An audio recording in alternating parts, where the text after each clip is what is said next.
नमस्कार प्रिय छात्रों, ओरेटर हिंदी क्लासेस में आपका स्वागत है। बच्चों, आज का हमारा शीर्षक है स्वदेश प्रेम। राम नरेश त्रिपाठी जी द्वारा रचित काव्य संग्रह स्वप्न से अवतरित है, जो कि यूपी बोर्ड कक्षा 10 की पाठ्य पुस्तक काव्य संकलन में स्वदेश प्रेम शीर्षक के रूप में संकलित है। देखते हैं बच्चों कविता स्वदेश प्रेम। अतुलनीय जिनके प्रताप का साक्षी है प्रत्यक्ष दिवाकर। थोड़ा सारांश बच्चों देख लेते हैं या प्रसंग कह लें कि इस कविता में राम नरेश त्रिपाठी जी ने बच्चों जो हमारे यशस्वी पूर्वज हैं उनका यशगान किया है, जिनके यश के साक्ष्य आज भी उपस्थित हैं। किस प्रकार से किया है बच्चों, देखते हैं कविता। अतुलनीय जिनके प्रताप का साक्षी है प्रत्यक्ष दिवाकर। दिवाकर मतलब सूर्य। ठीक है बच्चों, तो हमारे उच्च चरित्र वाले जो पूर्वज हैं जिनके बेजोड़ प्रताप का आज भी साक्षी स्वयं सूर्य है। घूम घूम कर देख चुका है जिनकी निर्मल कीर्ति निशाकर। निशाकर मतलब बच्चों चंद्रमा। ठीक है, तो वे पूर्व पुरुष जिनका यश, जिनकी धवल और स्वच्छ कीर्ति को यत्र तत्र सर्वत्र घूमकर चंद्रमा भी देख चुका है। देख चुके हैं जिनका वैभव ये नभ के अनंत तारागढ़। नभ मतलब आकाश और तारागढ़ मतलब तारों का समूह। तो जो हमारे पूर्वजों के ऐश्वर्य थे उनके ऐश्वर्य को तारों का अनंत समूह बहुत पहले ही देख चुका था। अगणित बार सुन चुका है नभ जिनका विजय घोष रण गर्जन। और हम ऐसे हमारे पूर्वज जिनके विजय घोषों और युद्ध गर्जनाओं को आकाश अनगिनत बार सुन चुका है। ठीक है बच्चों, यानी कि पूरी कविता का अगर सारांश देखें तो हमारे पवित्र चरित्र वाले पूर्वजों का प्रताप, यश, वैभव, युद्ध कौशल आदि सब कुछ अद्भुत और अभूतपूर्व था, और जिसके स्वयं प्रत्यक्ष साक्षी सूर्य, चंद्रमा, तारा और आकाश हैं।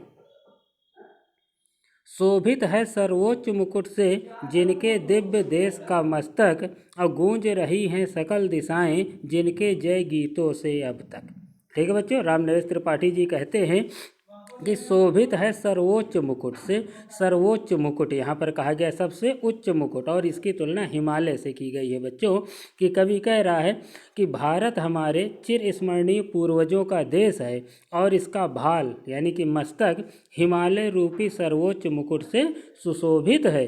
गूंज रही हैं सकल दिशाएं जिनके जय गीतों से अब तक।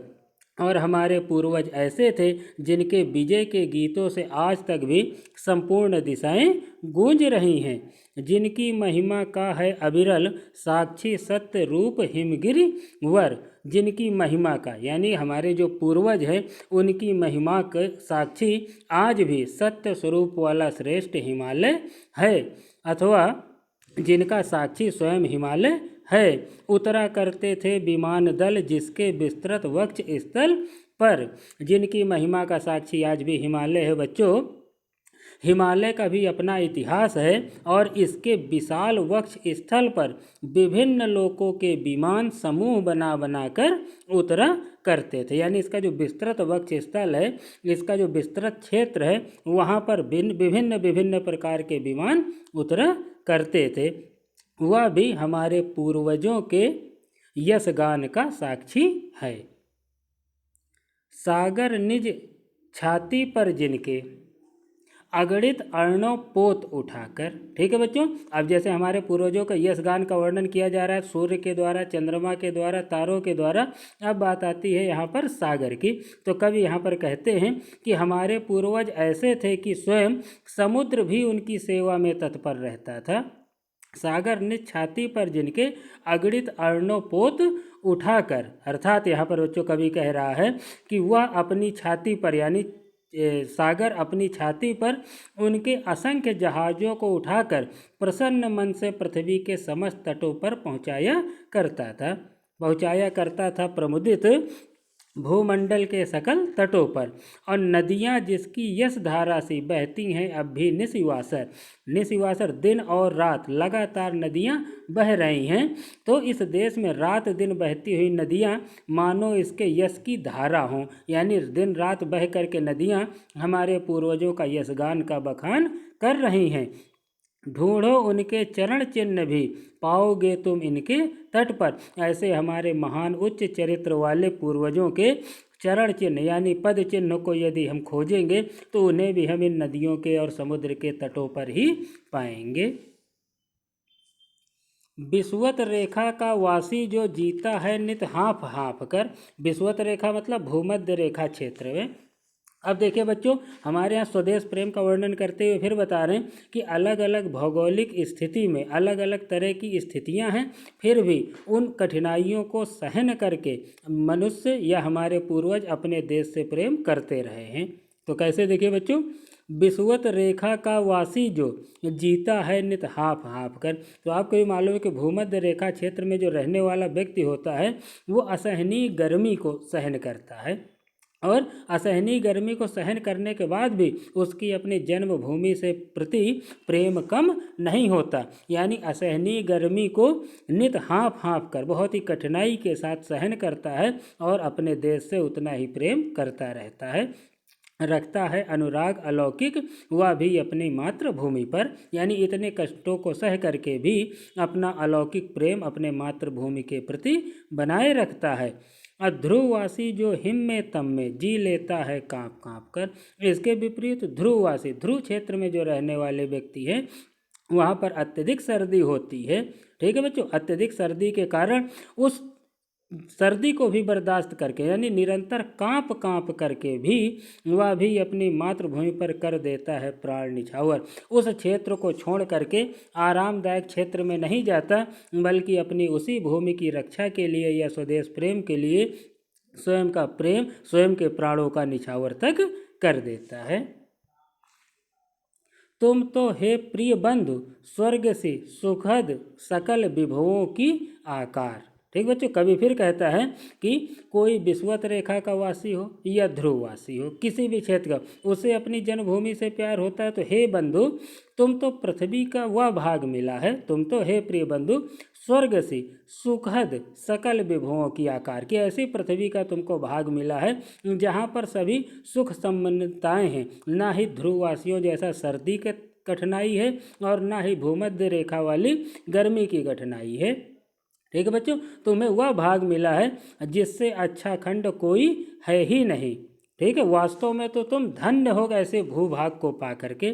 धरा शिरोमणि मातृभूमि में धन्य हुए हो जीवन पाकर, कि तुम इतने अच्छे भूभाग को पा करके तुम्हारा जीवन वास्तव में धन्य हो गया है। जो समस्त पृथ्वी में सर्वोच्च मानी जाती है उस जगह पर तुमने जन्म लिया है। तुम जिसका जल अन्न ग्रहण कर बढ़े हुए लेकर जिसकी रज, और इसी मातृभूमि से उत्पन्न हुए जल अन्न को ग्रहण करके तुम बड़े हुए हो जिसकी रज, रज मतलब मिट्टी होता है, मतलब जिसकी मिट्टी में खेल करके उसका जल और अन्न को ग्रहण करके तुम बड़े हुए हो। तन रहते कैसे तज दोगे उसको, हे वीरों के वंशज, हे उच्च चरित्र वालों वीरों के वंशज, तुम जब तक तुम्हारे शरीर में जान है तब तक तुम अपना स्वदेश प्रेम को कैसे छोड़ दोगे। क्यों? क्योंकि तुम उन्हीं के वंशज हो जिन्होंने अपने वीर और पराक्रम से इस देश को स्वतंत्र रखा है। ठीक है बच्चों, यानी इन पंक्तियों में कवि ने फिर कहा है कि तुम तो बहुत ही भाग्यशाली हो कि ऐसे भूभाग पे जन्म लिए हो जहाँ पर तुमको ना ही ध्रुव वाली सर्दी का अनुभव करना है और ना ही भूमध्य रेखा वाली गर्मी का अनुभव करना है, बल्कि आसानी से तुम इसकी रज मिट्टी जल अन्न ग्रहण करके जी सकते हो। और हाँ, तुम उन्हीं वीर बहादुर पूर्वजों के वंशज हो, इसलिए जब तक तुम्हारे शरीर में जान है तब तक इसकी रक्षा करो। जब तक साथ एक भी दम हो अवशिष्ट एक भी धड़कन। देखिए बच्चों, फिर यहाँ पर बताया गया है कि कब तक स्वदेश प्रेम में अपने आप को न्यौछावर करना है, जब तक साथ एक भी दम हो।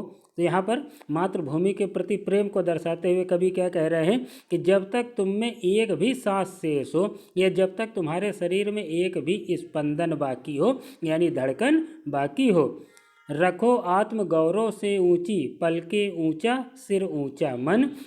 तब तक अपने आत्मगौरव को सदैव ऊपर रखो, अपने पलकों को ऊंचा रखो, सिर को ऊंचा रखो और अपने मन को भी ऊंचा रखो। यानी अपने आत्मगौरव और आत्मसम्मान का पालन करते हुए सदैव सर ऊपर उठा करके चलो, जब तक तुम्हारे अंदर एक भी धड़कन बाकी है। एक बूंद भी रक्त शेष हो जब तक मन में है संतृज्य। ठीक है बच्चों, एक भी धड़कन बाकी हो, तुम्हारे अंदर दम बाकी हो, या एक भी रक्त की बूंद बाकी हो, जब तक तुम्हारे शरीर में एक भी रक्त की बूंद बची है तब तक मुख से दीनता भरे शब्दों का उच्चारण मत करो। दीन वचन मुख से न उचारो, मानो नहीं मृत्यु का भी भय। जब तक तुम्हारे शरीर में रक्त की एक बूंद भी शेष है तब तक मन से दीन वचन को मत उचारो, और मानो नहीं मृत्यु का भय, और मृत्यु का भी भय अपने अंदर मत आने दो। ठीक है बच्चों, निर्भय स्वागत करो मृत्यु का, मृत्यु एक है विश्राम स्थल। ठीक बच्चों, फिर यहाँ पर श्रेष्ठ और बहादुर लोगों का वर्णन करते हुए कवि ने कहा है कि निर्भय स्वागत करो मृत्यु का। यानी मृत्यु तो एक बिल्कुल सत्य है, आज रही तो कल आनी ही है, इसलिए तुम निडर होकर के मृत्यु का स्वागत करो, क्योंकि मृत्यु केवल एक विश्राम स्थल है। यानी मृत्यु के पश्चात फिर जीवन है, तो वह तो केवल एक विश्राम स्थल है, यानी जीवन भर की सारी थकान को दूर करने के लिए आराम करने का एक मात्र है। ठीक, जीव जहाँ से फिर चलता है धारण कर नव जीवन संबल, क्योंकि मृत्यु के बाद उसे फिर जीवन मिलता है और उस नए जीवन को धारण करके अपने फिर कर्तव्य पथ पर मनुष्य चलने लगता है। यानी कवि यहाँ पर कह रहे हैं कि तुम निडर होकर के मृत्यु का स्वागत करो, क्योंकि मृत्यु के पश्चात पुनः जीवन है, और जहाँ से मानव अपने पुराने शरीर को त्याग कर नवीन जीवन का आधार ग्रहण करता है। मृत्यु एक सरिता है, सरिता मतलब नदी, यानी मृत्यु एक क्या है बच्चों, नदी है, जिसमें श्रम से कातर जीव नहाकर, जिसमें स्नान करके मानव अपने जीवन भर के परिश्रम और थकान को त्याग देता है, और फिर नूतन धारण करता है काया रूपी वस्त्र बहाकर, और उस नदी में अपने काया रूपी वस्त्र यानी शरीर का त्याग करके एक नया शरीर, यानी कि वस्त्र मतलब यहाँ पर क्या है, शरीर, एक नए शरीर को धारण करता है और अपने कर्तव्य पथ पर फिर लग जाता है।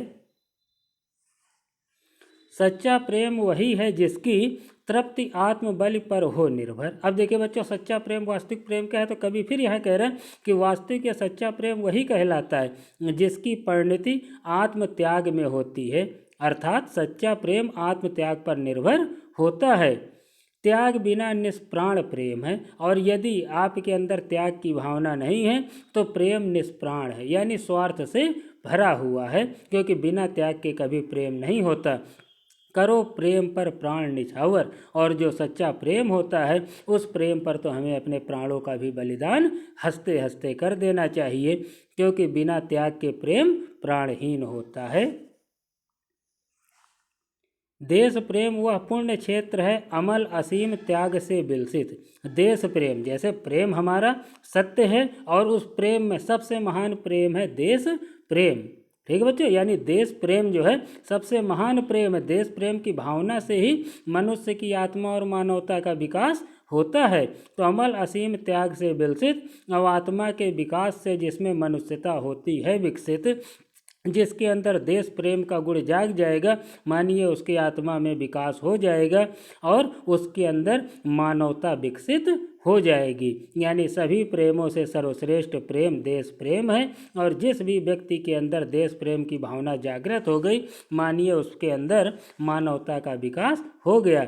इसलिए मानवता को विकसित करने के लिए देश प्रेम परम आवश्यक है। ओके बच्चों, वीडियो को लाइक शेयर और सब्सक्राइब अवश्य करें।